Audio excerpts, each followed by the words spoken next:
Estamos falando sobre igreja. E hoje, último domingo de janeiro, estamos terminando essa série que nós demos o nome de Igreja, Por que me importar? Por que eu me importo com a igreja? Por que eu invisto minha vida na igreja? O que significa dizer que a vida em igreja, para aqueles que se importam com ela, não tem a ver apenas com o domingo à noite.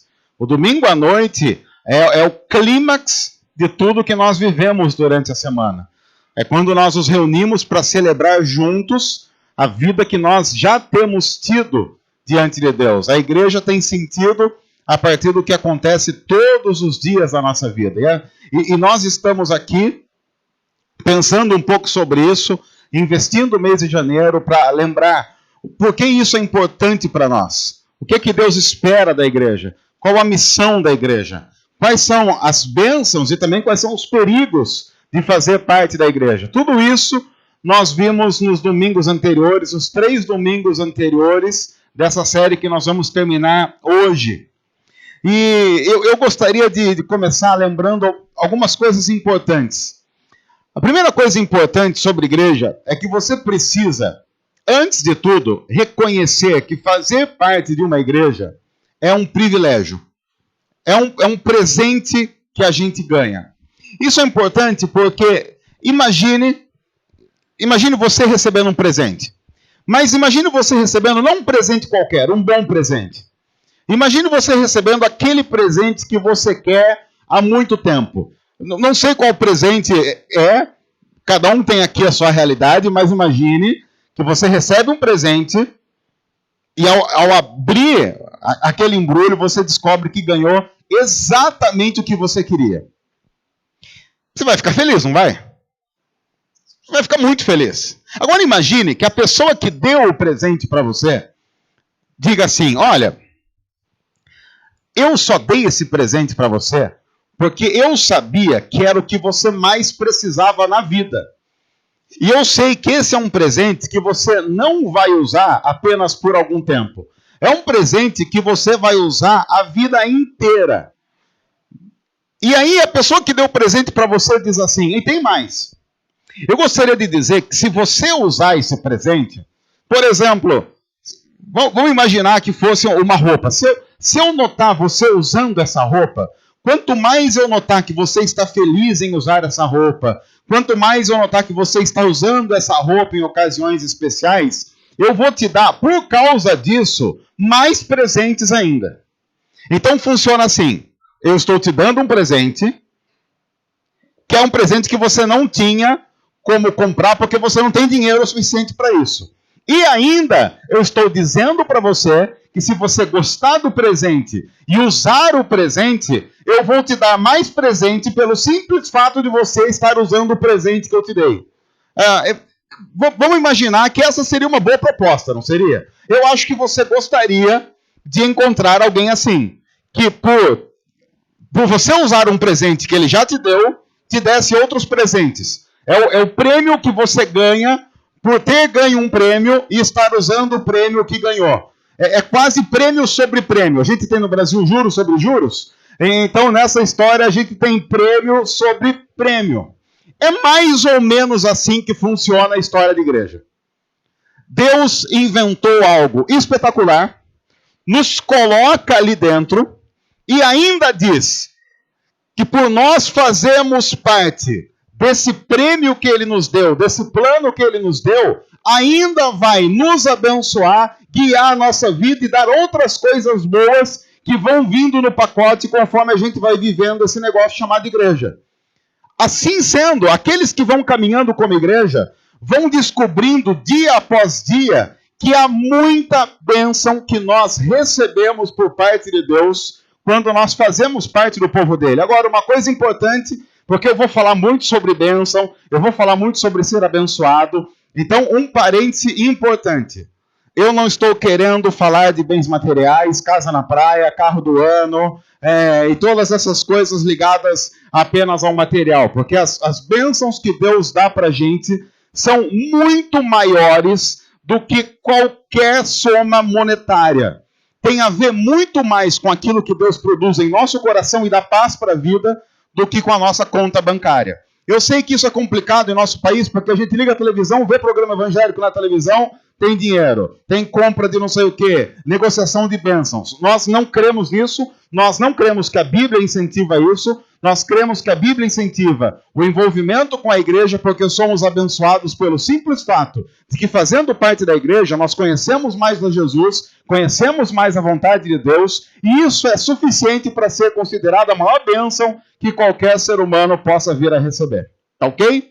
Hoje, excepcionalmente, nós vamos ver apenas um versículo da Bíblia. E nós vamos, a partir desse versículo, pensar algumas coisas a respeito do quanto nós somos abençoados por estarmos aqui, por fazermos parte da igreja de Jesus. Nós vamos ler um versículo, que é um versículo que geralmente a gente ensina para criança. E que talvez, porque a gente ensina para criança, os adultos perderam a bênção e a oportunidade de meditar no significado dele. O Salmo 122, versículo 1, diz assim: Alegrei-me quando com os que me disseram, vamos à casa do Senhor. Alegrei-me com os que me disseram, vamos à casa do Senhor.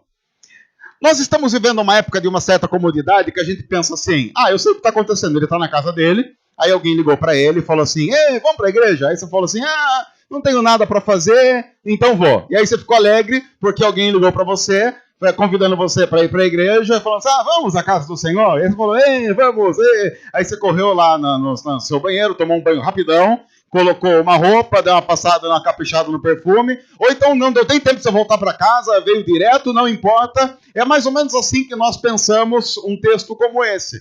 Ou talvez seja assim que nós ensinamos para as crianças. Olha, esse texto está dizendo que é importante alegrar-se com ter uma igreja, com ter uma comunidade, com ter pessoas com quem compartilhar a vida. Mas deixa eu contar para você, antes de algumas considerações que nós precisamos fazer sobre esse texto, o contexto dele.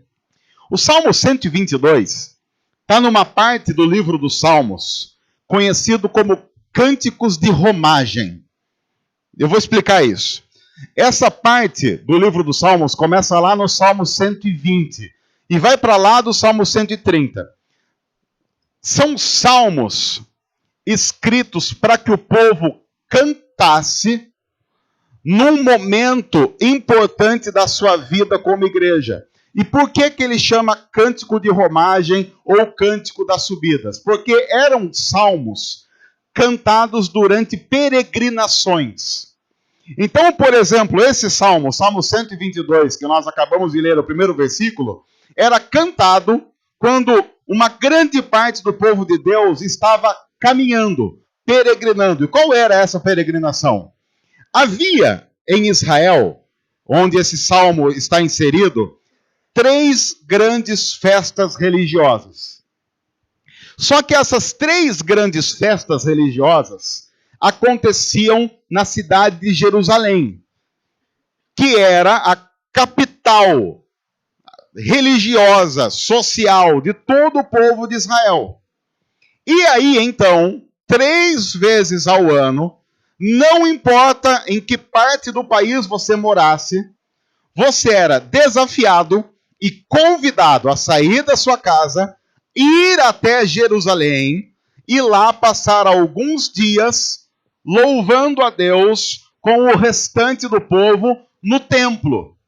Porque você precisa se lembrar que naquela época não havia templos espalhados pelo país. Havia apenas um templo, que era considerado o templo central, que ficava em Jerusalém. Você tinha, nas cidades espalhadas pelo país, alguns centros de estudos, por exemplo. Lugares em que as pessoas se reuniam para estudar a lei de Deus. Mas você não tinha um templo onde os principais sacrifícios e os principais cultos pudessem ser realizados. Seria como se nós morássemos, por exemplo, no estado de São Paulo, e o único templo possível para nos reunirmos como igreja fosse na cidade de São Paulo. E aí, então, 3 vezes ao ano, vinha a convocação para que todos nós, que somos da igreja, fôssemos até São Paulo para prestar culto. E uma dessas festividades, por exemplo, durava uma semana. Então você saía da sua casa, ia para Jerusalém, ficava lá uma semana e depois voltava para sua casa. Agora, um detalhe importante. Qual era a condução oficial dos romeiros de plantão do Salmo 122? Qual era? Eles tinham lá, eles iam muito com Oscar Canhar. Essa boa demais. Eu falei, produção, que essa não ia ser boa. Obrigado, produção, por ter passado essa pra gente. Começamos bem, daqui a pouco já vou falar de terra da gente, fica vendo. Daqui a pouquinho veio terra da gente. E a pé.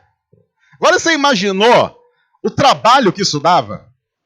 Você tinha que arrumar as suas coisas, deixar a sua casa, juntar uma galera e ir a pé até Jerusalém. Em alguns casos, na verdade em muitos casos, essa caminhada ia para mais de 100 quilômetros. Tanto é que você tem na Bíblia, um pouco antes, um salmo que fala inclusive dos perigos dessa caminhada. Porque muitos desses caminhantes que estavam indo para Jerusalém tinham que obrigatoriamente passar por lugares extremamente perigosos, que eram conhecidos como lugar de assalto. É por isso que você tem um salmo na Bíblia que diz assim: eleva os olhos para os montes, de onde me virá o socorro? O meu socorro vem do Senhor que fez os céus e a terra. Não é porque ele está olhando para o monte e lembrando de Deus. É porque naquele trecho, é um trecho conhecido dos romeiros que iam para Jerusalém, é um vale com montes ao redor, e eles sabiam que aqueles montes eram habitados por bandidos, que às vezes se juntavam, desciam aqueles montes, assaltavam e assassinavam aqueles que estavam passando pelo vale, e depois voltavam para os montes. Aí você entende dois salmos. Você entende o salmo de romagem que diz assim: eu levo os olhos para os montes, e eu penso, quem é que vai me salvar nessa história?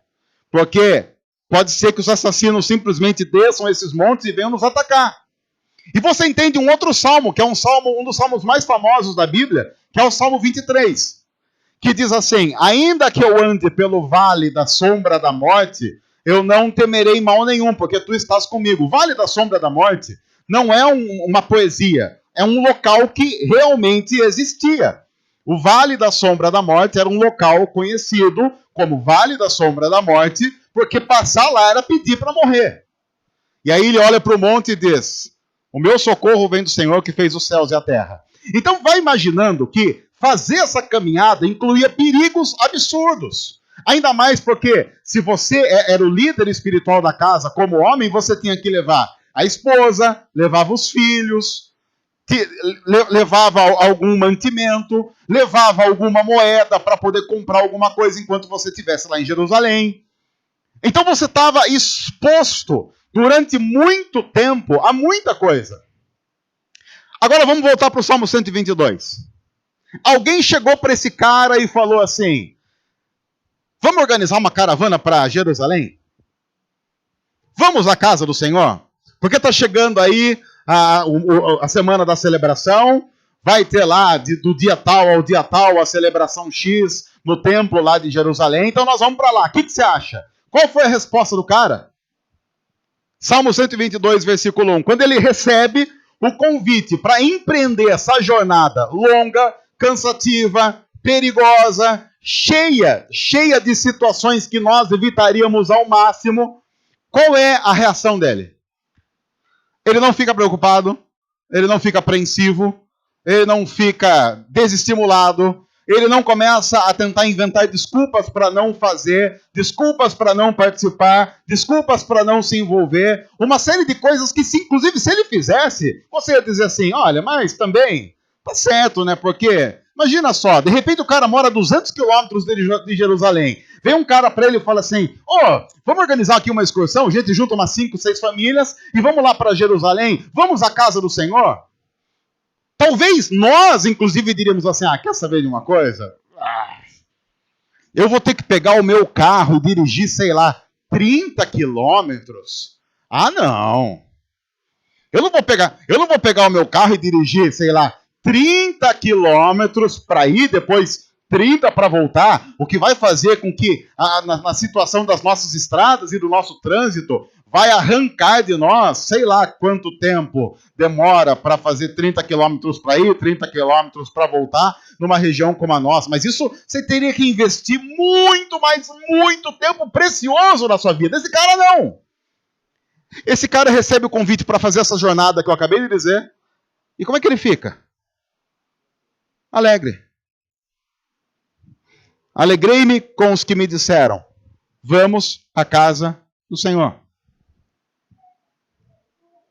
Já imaginou se eu chegasse para você e falasse agora assim, olha, nós vamos fazer essa excursão, então aí põe um bom tênis, nós vamos caminhar agora, não precisa ser 100 quilômetros, sei lá, vamos caminhar até o centro cultural, astronômico, polo de Saltinho. Daqui para Saltinho, por exemplo, dá quantos quilômetros? Deve dar uns 10 quilômetros. Agora, vamos lá, gente. 10 quilômetros. Aí você pensa, quer saber de uma coisa? Não dá. Mas aí a gente lê o Salmo, alegrei-me com os que me disseram, vamos à casa do Senhor, a gente acha esse negócio interessante. Agora eu tenho que olhar para esse Salmo e pensar o seguinte, o que está na cabeça desse cara que faz com que ele fique alegre ao ter que empreender uma jornada tão absurda como essa que estão propondo para ele? O que ele entendeu a respeito de povo de Deus, a respeito de culto, a respeito de celebração, a respeito de igreja, que talvez nós ainda não tenhamos entendido, de uma tal forma que talvez ainda nós tenhamos dificuldades para ter profunda alegria por fazer parte disso que esse cara está sendo convidado a fazer parte. Ainda mais você se lembrando que esse cara não conhece a história por completo, porque esse cara vive numa época em que Jesus ainda não era nem um plano sequer na cabeça de qualquer um desses adoradores. Estava no plano de Deus, mas ninguém conhecia. Hoje nós conhecemos a história por completo, o plano inteiro da redenção, e precisamos então redescobrir alguns pontos importantes que talvez esse salmista já reconhecia, como sendo fundamentais no processo de redescobrir o quanto nós somos abençoados pelo simples fato de estarmos aqui num dia como esse. Talvez a primeira coisa, e eu gostaria que você pensasse seriamente sobre isso, é o privilégio de reconhecer que somos escolhidos por Deus. Imagine que Deus poderia ter feito absolutamente tudo sem nós. Ele poderia ter feito isso. Deus poderia ter inventado qualquer processo, e incluído qualquer coisa no processo da história dele.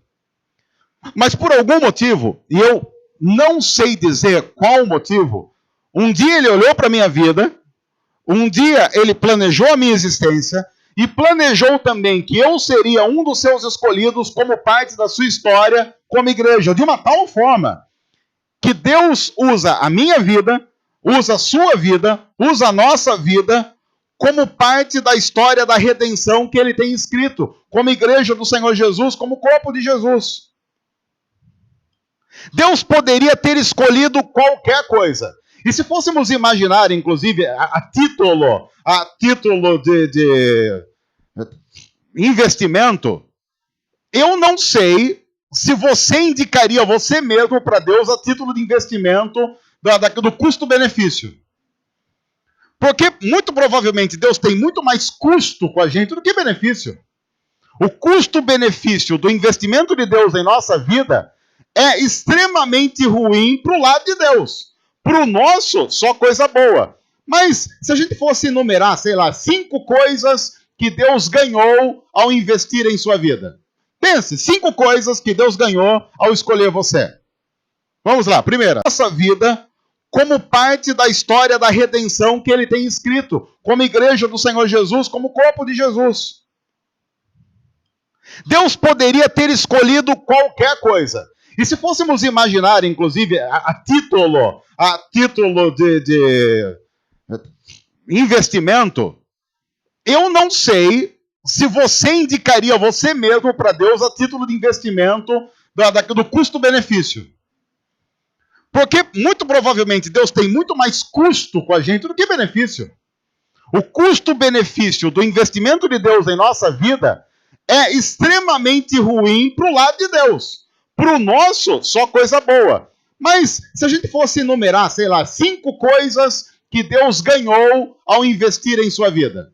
Pense, 5 coisas que Deus ganhou ao escolher você. Vamos lá, primeira, dor de cabeça. Angústia. Se Deus pudesse, ele teria depressão por causa da gente. É um péssimo investimento.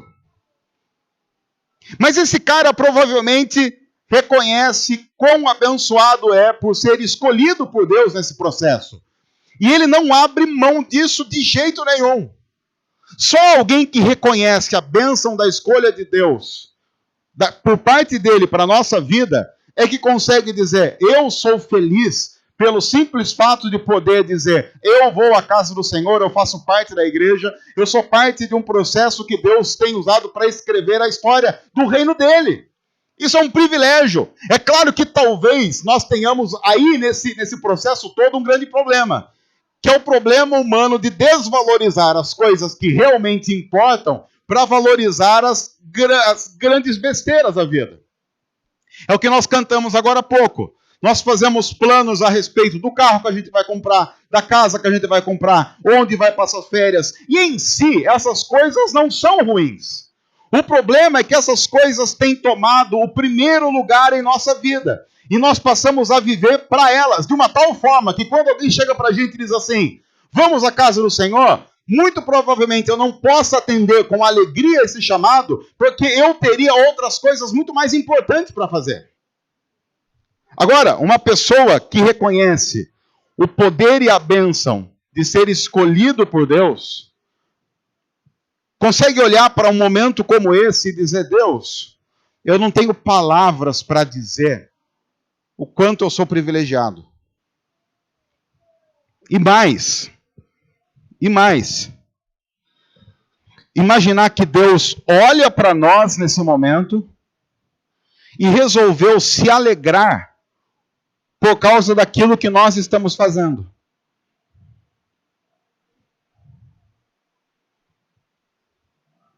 Já imaginaram? É uma coisa louca porque muitas pessoas dariam tudo para um momento como esse. Deus nos dá um momento como esse de graça e ainda fica feliz, ainda se alegra porque nós fazemos parte desse momento. A gente sabe, a gente poderia olhar para Deus e dizer assim, Deus, mas a gente não está fazendo nada mais do que obrigação.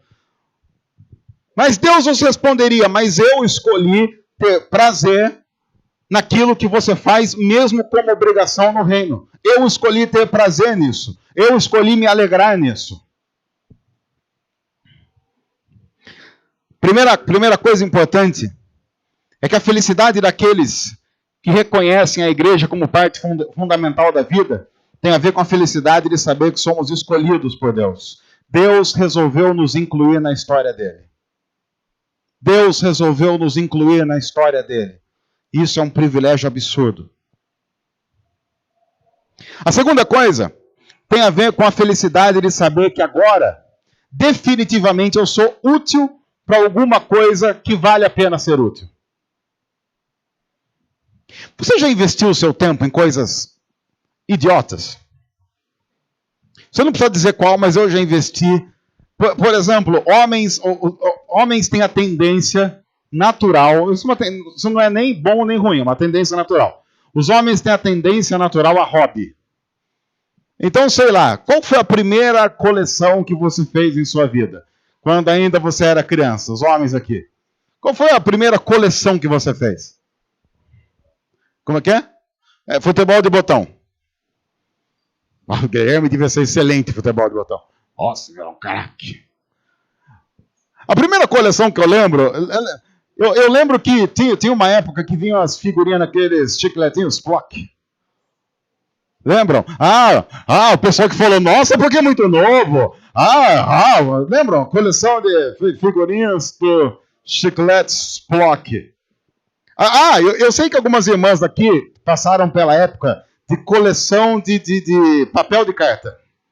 Papel de carta. Que é considerado até hoje, isso daí inclusive está no Guinness Book, como a coleção mais idiota da história. Mais inútil.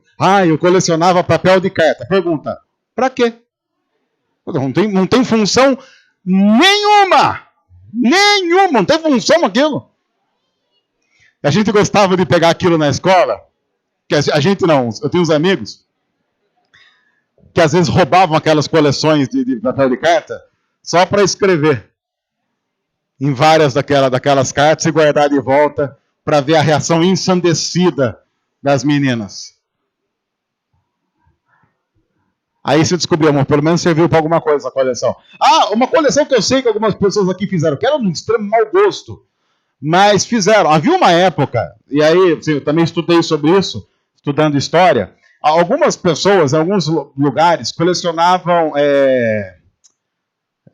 marcas de cigarro. Lembram disso? Quem aqui colecionou? Maurício colecionou? Não, e tinha os clássicos, né?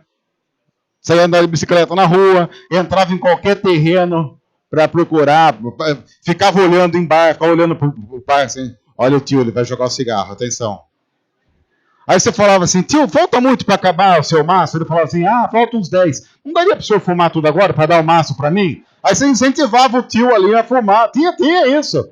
Às vezes você olhava o tio fumando e você ficava ali, na espreita. Aí tinha os clássicos. Tinha as marcas porcaria, que era Arizona,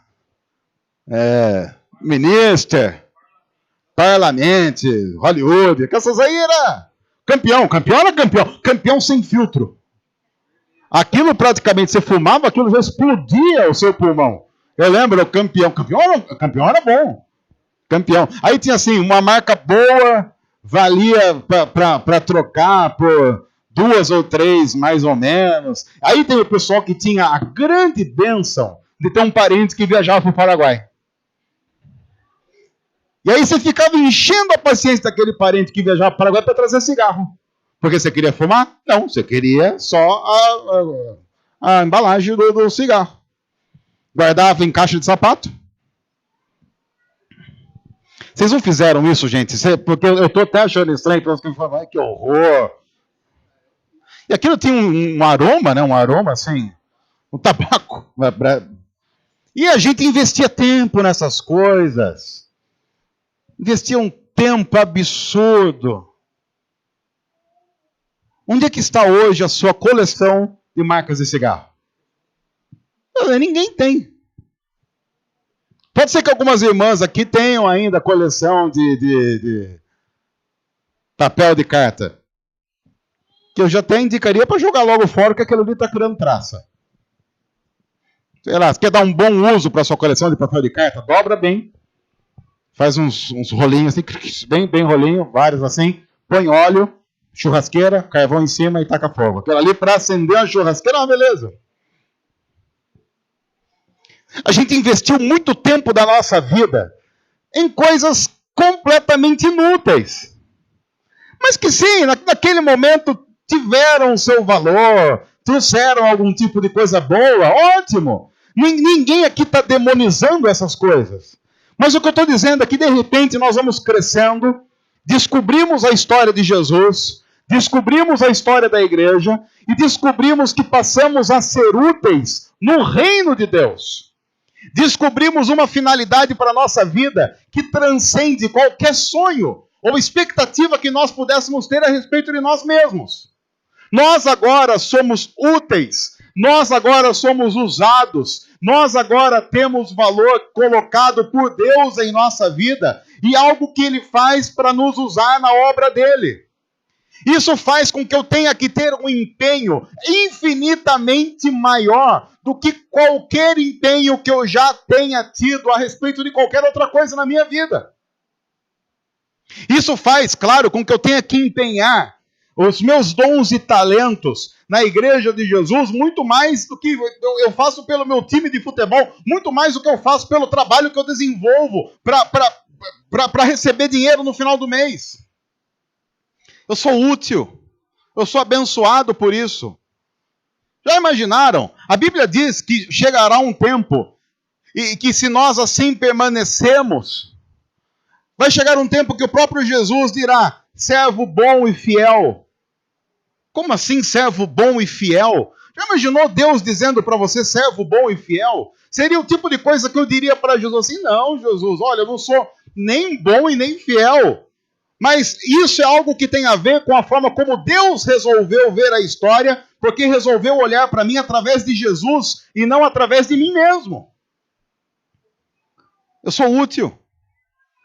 Isso não faz de mim indestrutível, melhor do que qualquer outra pessoa. Faz de mim útil. Tira de mim aquela sensação absurda de inutilidade. Inclusive, responde uma das questões mais fundamentais da filosofia. Quem sou eu? Para que eu sirvo? Qual a finalidade da vida? A Bíblia diz que a finalidade da vida é louvar, glorificar a Deus e viver para Ele. Quando eu redescubro a vida em igreja, eu redescubro a essência daquilo para quem eu vivo. A terceira coisa é a felicidade, então, de ser abençoado, e nós temos falado sobre isso, por fazer algo que é o maior privilégio de todos. A Bíblia diz algo importante. Ela diz que os anjos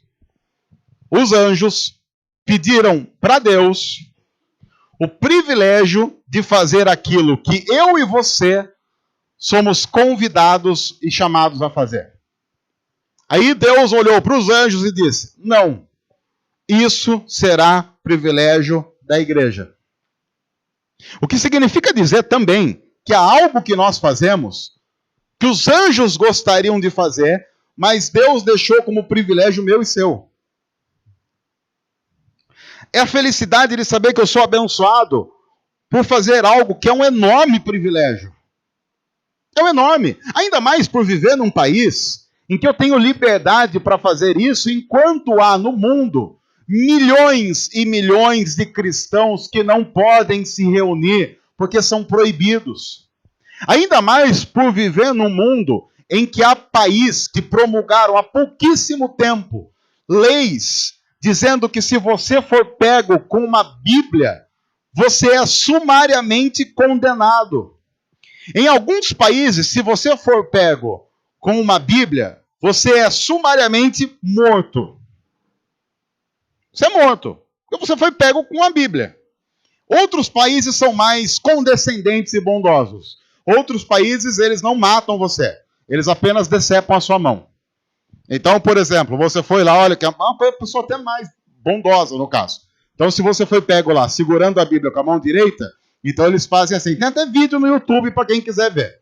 Tem lá no YouTube, você coloca lá, pego com a Bíblia, decepado a mão. Aí eles mostram lá. Aí eles colocam a sua mão em cima de uma mesinha de madeira, segura assim, tem um monte de gente segurando a sua mão, aí eles seguram assim, bem segurado, aí vem um cara com um facão e splafs. Aí mostra lá a mão, o sangue jorrando, mas aí eles já dão os primeiros cuidados para que você não sofra maiores consequências. É uma pessoa bondosa, né? Pessoa ali para cuidar de você. Então você fica sem a mão, por quê? Porque você estava usando aquela mão para segurar uma Bíblia. E de repente nós estamos aqui. Você pode não ter a Bíblia, papel na sua mão, mas você consegue conectar facilmente e encontrar aí no seu celular, tablet, qualquer coisa que você tenha, inúmeras versões da Bíblia.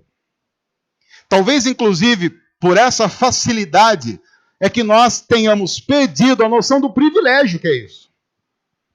É como um vídeo que eu já disse aqui uma vez, e vale a pena. Se você digita lá no YouTube, Bíblia chegando na China, você vê um vídeo fantástico de uma igreja, irmãos e irmãs nossos, recebendo a Bíblia pela primeira vez. Você nota que aquilo acontece de maneira muito sorrateira, porque é tudo meio escondido, mas pela primeira vez, cristãos, e muitos são cristãos há décadas, estão pela primeira vez pegando uma Bíblia nas mãos. E a reação deles faz com que a gente chore. Pela alegria que eles têm, pelo simples fato de poder agora ter algo que para nós é muito, muito normal. Quantas Bíblias a gente tem em casa? A gente às vezes tem umas Bíblias velhas em casa, a gente nem sabe o que fazer com elas, não é? Fica lá. E agora, o que eu faço com essa Bíblia? Há outros países, por exemplo, em que o pastor tem uma técnica interessante para pregar a Bíblia. Porque como é um país de perseguição, então os crentes da igreja não têm Bíblia. A única pessoa que tem uma Bíblia escondida em casa é o pastor. Então o pastor, por exemplo, o pastor decidiu que vai pregar o Salmo 122. Então como é que ele faz para exercitar isso? Então ele pega a sua única Bíblia, que ele tem escondida em casa, tira a Bíblia do esconderijo, abre a Bíblia, arranca a página do Salmo 122, põe num fundo falso que ele tem, por exemplo, num sapato, ou esconde em algum lugar, e vai lá para a igreja. Aí quando chega a hora de pregar a palavra, ele tira aquela folha do fundo falso do seu sapato, por exemplo, e ele lê o texto e prega o texto para os irmãos e irmãs da igreja. E para não correr o risco de voltar para casa depois com aquela folha, eles têm o momento do culto em que eles queimam aquela folha. Mas, então, como é que eles fazem? Eles sabem, aquela folha lá, acabou. Eles vão destruir aquilo. Mas eles têm tanta fome da palavra que eles só deixam o pessoal fazer depois que eles decoram tudo. Então você tem igrejas em alguns países que as pessoas não têm Bíblia na mão. Mas são pessoas que decoram capítulos e mais capítulos da Bíblia. E ficam recitando semana após semana esses capítulos para que eles não se esqueçam, porque eles sabem, não tem outra Bíblia, não tem de onde tirar mais essa história. Então aquilo não pode morrer na lembrança. E aí, se eu falo aqui para você, gente, vamos pegar um outro texto aqui, que eu lembrei agora de um outro texto, nem estava aqui no esboço, mas eu quero usar um outro texto. Então, vamos pedir para o pessoal projetar, ou então você dá uma olhada aí rápida na internet. Se eu quisesse inventar de usar um outro texto agora, eu poderia fazer isso em questão de minutos. Ou você tem o texto projetado aqui, ou tem no seu celular. Que privilégio. Que privilégio absurdo. Eu me alegro quando eu vou à casa do Senhor, porque eu sei que eu vou exercer um privilégio. Um privilégio, inclusive, pelos quais muita gente tem dado a vida. Uma outra coisa importante a respeito da felicidade de fazer parte do povo de Deus é a felicidade de saber que você nunca estará sozinho. Se você é egoísta, essa é uma péssima notícia. Se você é uma pessoa que gosta do egoísmo, você olha e fala assim, poxa, mas é um lugar onde eu nunca vou ficar sozinho, então já sei o lugar que eu não vou. Mas imagine um lugar em que sempre que você precisar, você vai ter alguém disposto a ouvir você, orar por você e acompanhar você. Claro, deixa eu dizer uma coisa importante. Não são todas as pessoas que vão fazer isso. Ninguém vai ser insano de afirmar, não, nós fazemos parte de uma igreja em que a totalidade das pessoas está disposta e disponível para ajudar e abençoar a sua vida. Não, nós fazemos parte de uma igreja real, que as pessoas têm dificuldades, que as pessoas têm problemas e que há pessoas que simplesmente não querem fazer isso. Mas lembre-se, se você faz parte de uma igreja, pelo menos uma pessoa, pelo menos um casal amigo, você vai encontrar. E uma pessoa e um casal amigo que está disposto a caminhar com você as longas caminhadas da dor humana. Casais que estarão dispostos a abençoar o seu casamento. Homens piedosos e experientes que estarão dispostos a abençoar a sua caminhada como homem, como líder cristão na sua casa. Mulheres piedosas dispostas a abençoar a sua vida como mulher de Deus. Pessoas dispostas a abrir a Bíblia e sentar com você e ensinar a Bíblia para você. Pessoas dispostas a se preocupar com você. Pessoas que talvez não consigam dar respostas definitivas com relação a dúvidas que nós temos. Mas pessoas que talvez estejam dispostas a dizer, a despeito de qualquer coisa, eu estou aqui. E às vezes, e nós já passamos por isso, sabemos disso. Há muitos momentos da nossa vida em que nós estamos mal e que nós não queremos uma palavra mágica que resolva todos os problemas. Nós, às vezes, queremos apenas alguém que esteja ao lado e diga assim, olha, eu não tenho muito o que dizer. Eu não tenho muito como ajudar. Mas eu estou aqui. Se precisar, conte comigo. Para mim, um dos grandes privilégios que eu tenho, não como pastor, mas como cristão, é saber que se um dia, e eu sei que eu faço parte de uma igreja em que há várias pessoas que eu poderia fazer isso sem pensar duas vezes. Pessoas que estão na agenda do meu celular e que eu faria isso com muita tranquilidade. Que eu sei que se um dia o calo apertar, às 3 da manhã, eu diria para você com muita tranquilidade, eu tenho pelo menos 10 pessoas na minha agenda dessa igreja para quem eu ligaria sem pensar duas vezes às 3 horas da manhã, mesmo que fosse numa madrugada de junho com frio e chuva. E mais, sabendo que essas pessoas me atenderiam, eu as tiraria de suas camas e elas em poucos minutos estariam em casa e mais, gratos por poderem ajudar.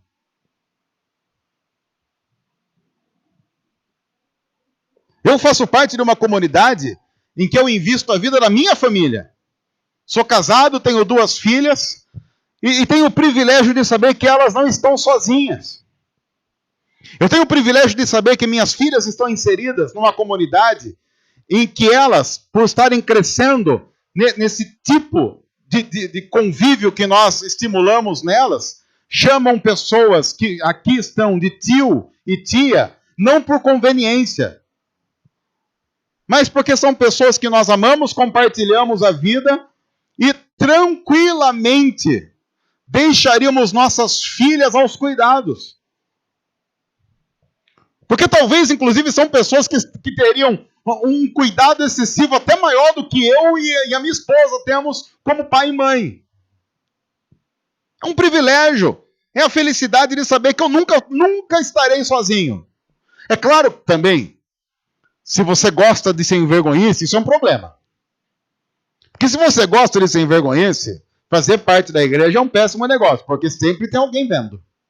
É horrível. Sempre tem alguém de zóio. Cedo ou tarde, sempre alguém vai saber. Aí você já fica com problema. Aí você já fica com dificuldade. Eu acho estranho quando às vezes eu, sei lá, vou para algum lugar tomar café. Isso acontece mais vezes do que eu esperava. Então, às vezes você vai para um lugar, você vai tomar um café, aí você está olhando lá para a moça que está te atendendo, para o moço que está te atendendo. Aí um café, por favor, a pessoa vem, serve um café. Aí a pessoa do nada olha para você, mais alguma coisa, pastor? Olhando para a pessoa, você olha para a pessoa, mas não conheço essa pessoa. Aí a pessoa nota que você reagiu mais ou menos assim. Aí a pessoa fala assim, porque você passou daquela igreja lá, né? O juntamento, né? Sou eu mesmo. Você é o Marquito, né? Sou eu mesmo. Tamo aí na atividade. Ah, é, porque eu fui lá uma vez, eu sou primo irmão do concunhado do vizinho daquele cara que senta à direita. Ah, sim! Claro! Uma vez a gente tava em Itu, aí a gente foi lá comer no restaurante, então, comida maravilhosa. Eu, como bom gordo, comendo tudo que tinha no restaurante. Aí eu tô sentado lá, eu, minha esposa, as 2 filhas, tá tranquilo, a gente tava quase indo embora, passa uma mulher assim, ela passa, ela olha, para... Ela olha assim, dá aquela apontada e fala... Pensei, você é o Marquito, não é? Aí, não. É nós. Na hora eu já pensei. Aí se eu estivesse fazendo alguma besteira? A pessoa não ia falar se é o Marquito, mas ela ia falar assim, você não sabe o que eu vi o Marquito fazendo. Ela ia falar. Mas isso também é bom. Porque faz com que aquele nosso lado, aquele 1% sem vergonha, que eu estou até aproveitando aqui, não resisti agora. Foi mais forte que eu. Porque a gente tem talvez aquele lado 99%, mas aquele 1%, se você não tem ideia do que eu estou falando, abençoado és.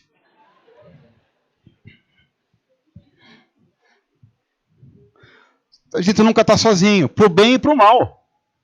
Isso é muito bom. Isso é muito bom. E outra coisa, não adianta ficar mas é que você estava perto, tá, Vitor?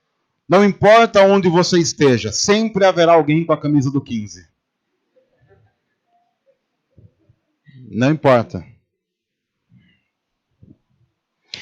Isso faz com que eu me lembre que há uma outra felicidade, que é a felicidade de saber que eu estou entre iguais. E tem que ser assim, porque na caminhada cristã todos se tornam iguais na necessidade de proteção, cuidado, carinho. Iguais. A vida em igreja vai produzindo isso.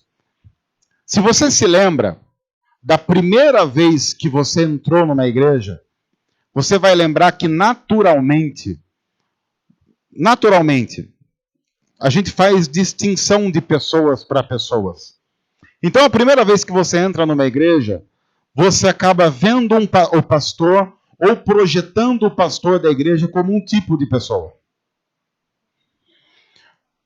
Você projeta as pessoas da banda como um tipo de pessoa. Você projeta os líderes da igreja como um tipo de pessoa. E você então vai categorizando pessoas. Isso é natural. Todos nós fazemos isso. E não fazemos isso apenas em igreja, fazemos isso em qualquer lugar que a gente entra. Mas conforme você vai vivendo a igreja dia após dia, se você está numa boa igreja, a tendência é que todas essas categorizações vão sumindo. E você comece a notar que o pastor da igreja, antes de ser pastor da igreja, é cristão, pai, marido, irmão. E mesmo ele não deixando de pastorear a igreja e ser responsável por pastorear a igreja, você vai notar, como companheiro de caminhada cristã daquele pastor, que ele é igual a você, porque todos são iguais diante de Deus. Ele tem uma diferente função a ser estabelecida, porque Deus assim fez, dando a ele dons e talentos e chamando para isso. Mas ele é cristão e tem que ser cristão com dificuldades como qualquer pessoa tem dificuldade. Porque são pastores reais, que passam por problemas no casamento, por problemas na educação dos filhos, que sofrem as crises que as pessoas sofrem, porque não são super-homens. Principalmente porque na caminhada ensinam a igreja, e isso é fundamental na liderança de uma igreja sadia, ensinar a igreja a ser totalmente dependente de Jesus. E essa é uma das principais funções de qualquer liderança cristã, ensinar a seus membros a dependência de Jesus. Uma liderança cristã que não ensina os seus membros a serem dependentes de Jesus é uma liderança que está violentando o seu chamado. Todos nós precisamos nos lembrar, porque nós estamos entre iguais, que todos nós somos pecadores. Nós somos parecidíssimos com Adão e Eva, quando resolveram desobedecer a Deus. Um Deus que tinha criado tudo tão perfeito, tão bonito. Você lê Gênesis 1 e Gênesis 2, você vai ficando encantado com a beleza da criação de Deus. Tudo perfeito. Um presente maravilhoso que Deus dá para o ser humano. Um Deus que não cria robôs escravos e que dá a possibilidade da gente querer romper com isso.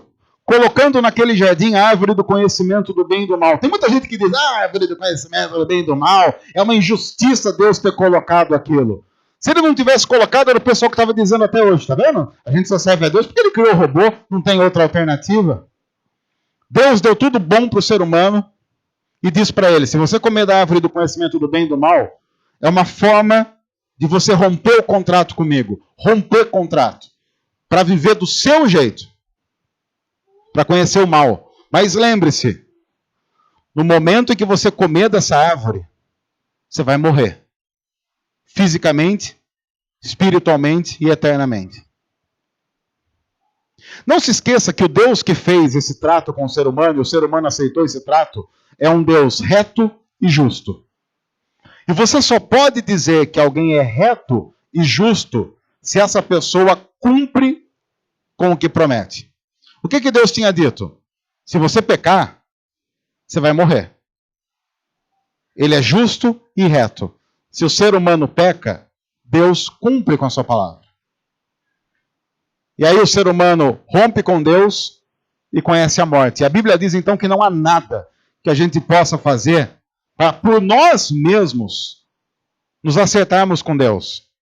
Porque imagine o padrão de qualidade de Deus. O padrão de qualidade de Deus é Ele mesmo.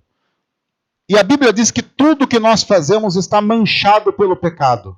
E Deus não se relaciona com nada manchado pelo pecado. Até que vem Jesus, que é o Deus Filho que nasce sem pecado, que não peca por opção nenhuma vez. Então é o único ser humano e Deus ao mesmo tempo que tem o padrão de qualidade do próprio Deus, reto e justo. E que vai para a cruz voluntariamente em nosso lugar para pagar o salário do pecado, que segundo a Bíblia é a morte. E ele morre em nosso lugar, e é por isso que ele pode dizer, está consumado. Está consumado, que Jesus diz na cruz, era uma frase usada no direito, nos julgamentos. Quando a pena estava paga, era dito, está consumado, não há mais pena, foi pago. Jesus não rasgou apenas a dívida, ele paga a dívida, ele morre em nosso lugar. E a Bíblia diz que ele ressuscita na manhã do domingo seguinte, porque onde não há mais pecado, não há mais penalidade do pecado que a morte, ele ressuscita. E nos convida a um arrependimento para nos prostrarmos diante dele, vivendo para ele, reconhecendo que ele é, para de uma vez por todas ter paz com Deus. Porque a Bíblia diz lá em Hebreus que Jesus fez isso de uma vez por todas, para que aqueles que se submetem a ele jamais tenham que pagar nenhum preço, porque o preço foi pago na cruz.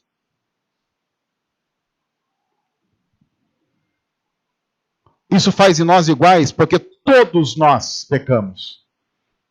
Todos nós pecamos. Pastores pecam, líderes pecam, membros pecam, mas todos são convidados ao arrependimento. Todos. Quando eu falo sobre isso, eu gosto muito de um texto que está na carta de Tiago, falando sobre a igreja, que diz assim, confessem os seus pecados uns aos outros. Confessem. Porque quando nós criamos a cultura de confissão de pecados, ninguém mais pode viver aquilo que não é. Já imaginaram? Que cultura fantástica.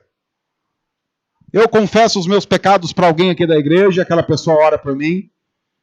E aquela pessoa para quem eu confessei, confessa para outro os seus pecados, aquela pessoa ora por ela. E de repente nós temos uma cultura na igreja em que pelo menos uma pessoa sabe do que está no seu coração. De uma tal forma que se um dia eu chegar para pregar aqui e começar a querer me mostrar mais do que eu sou, aquela pessoa para quem eu confessei vai olhar para mim e vai falar assim, olha...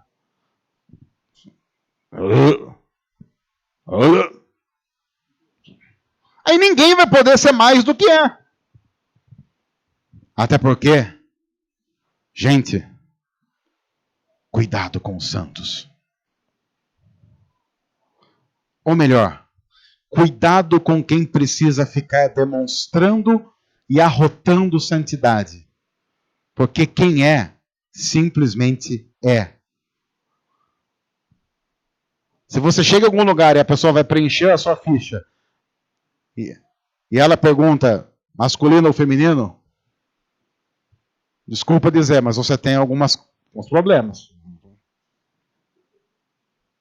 Porque em tese a pessoa olha para você e...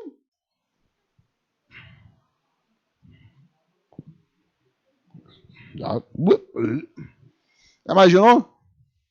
Imaginaram se eu chegasse aqui e eu começasse essa pregação dizendo assim, gente, essa camisa aqui é minha, tá? Bom. Daqui 3 minutos eu olho e falo assim, gente, essa camisa aqui é minha, tá? Talvez na 5ª, 6ª vez que eu dissesse, essa camisa aqui é minha, você já estaria começando a pensar assim, essa camisa aí não é dele? Ele deve ter roubado essa camisa em algum lugar, porque quem precisa ficar afirmando uma coisa óbvia é porque não é. Quem precisa ficar afirmando pseudo-santidade não tem santidade alguma e precisa extravasar o coração diante de Deus e diante de alguém pedir perdão. A felicidade de saber que estamos entre iguais é absurda. Porque se eu estou entre iguais, eu posso terminar o culto e eu não preciso ir para uma sala no fundo. São aquelas coisas que tem pastor que é assim, né? Tem pastor que ele... Uma vez eu fui num culto, não vou nem dizer onde, porque não vou dizer onde. Vontade não falta, eu não vou dizer. Aí começou o culto lá, rolando o culto, ziringuindum, tudo lá, pá, música rolando, e eu sabia quem ia pregar no culto, né? Aí você já dá aquela olhada assim, caramba, né? Onde que tá fulano? Meu Deus, será que perdeu hora? Aí, quando tá na metade da última música, fulano entra. Só faltou o gelo seco, assim. E agora com vocês, fulano. Aí entrou lá, assim. E aí foi interessante.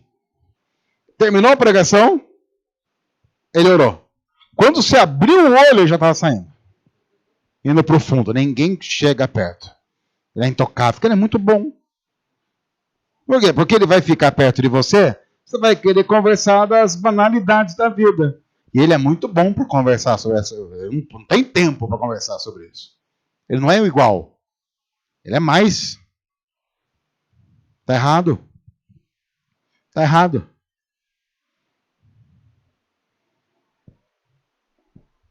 Está errado você fazer parte de uma igreja que você não faz nem ideia de onde o pastor mora. Só conhece a voz dele através do microfone. Está errado. Está errado. Você não pode conhecer a voz do pastor só pelo microfone, não. Porque no microfone a produção mexe na voz e deixa horrível. Agora, ao vivo, Elvis Presley, babaria. Caraca, essas frescuras, estamos entre iguais. Felicidade de saber que eu vou para um lugar onde as pessoas não vão ficar me olhando de cima para baixo. Muito menos aquelas que estão numa posição de púlpito.